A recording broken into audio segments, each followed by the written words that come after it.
Hello guys, చాలా రోజుల నుంచి హెల్త్ బాగోలేక మన ఛానల్ వీడియోస్ చేయడం అయితే ఆపేసాను భయ్య. కాకపోతే ప్రెజెంట్ అయితే నాన్ స్టాప్గా మన ఛానల్ వీడియోస్ వస్తాయి. సో ఆ వీడియోస్ మిస్ కాకుండా ఉండాలనుకుంటే మాత్రం వీడియో చూస్తున్న ప్రతి ఒక్కరు కూడా మన ఛానల్ని సబ్స్క్రైబ్ చేసుకోండి. అంతేకాకుండా వీడియో నచ్చితే మాత్రం వీడియోకి ఒక లైక్ చేసిన సపోర్ట్ చేయండి. ఇక లేట్ చేయకుండా వీడియోని స్టార్ట్ చేసేద్దాం.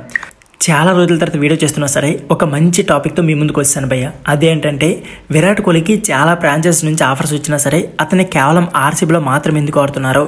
ఒక ఇంటర్వ్యూలో పాల్గొన్న విరాట్ కోహ్లీకి అసలు మీరు కేవలం ఆర్సీబీ తరఫున ఎందుకు ఆడుతున్నారు, అంతేకాకుండా టీమిండియా క్యాప్టెన్సీ బాధ్యత నుంచి ఎందుకు తప్పించుకున్నారు, మీపై ఎందుకు విమర్శలు వచ్చాయి, ఇలాంటి కంప్లీట్ క్వశ్చన్స్కి అయితే విరాట్ కోహ్లీ ఆన్సర్ ఇచ్చారు భయ్య. సో ఆ జెన్యూన్ ఆన్సర్స్ అయితే ఈ వీడియోలో చాలా క్లియర్గా మాట్లాడుకుందాం. దానికంటే ముందు మీలో కింగ్ విరాట్ కోహ్లీ ఫ్యాన్స్ ఉంటే మాత్రం కామెంట్ బాక్స్లో కింగ్ అని కామెంట్ చేశాను భయ్య. క్లియర్ చేయకుండా వీడియోని అయితే స్టార్ట్ చేసేద్దాం.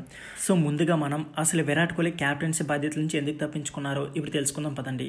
ఎందుకంటే అతనికి ఎప్పటికప్పుడు వచ్చిన ఒత్తిడి, అంతేకాకుండా తను ఎదుర్కొంటున్న అంచనాలు, తనపై వచ్చిన విమర్శల నేపథ్యంలో తనైతే ఆ నిర్ణయం తీసుకున్నారని క్లియర్గా తెలుస్తుంది భయ్య.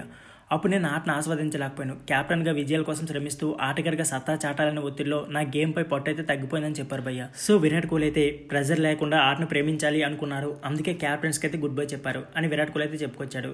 టీమిండియాలో మహేంద్ర సింగ్ ధోని తనను ఎలా నమ్మారో కూడా ఈ సందర్భంగా ఆయన గుర్తు చేశాడు. నన్ను నెంబర్ 3లో బ్యాటింగ్ పంపించిన వ్యక్తి ధోనినే.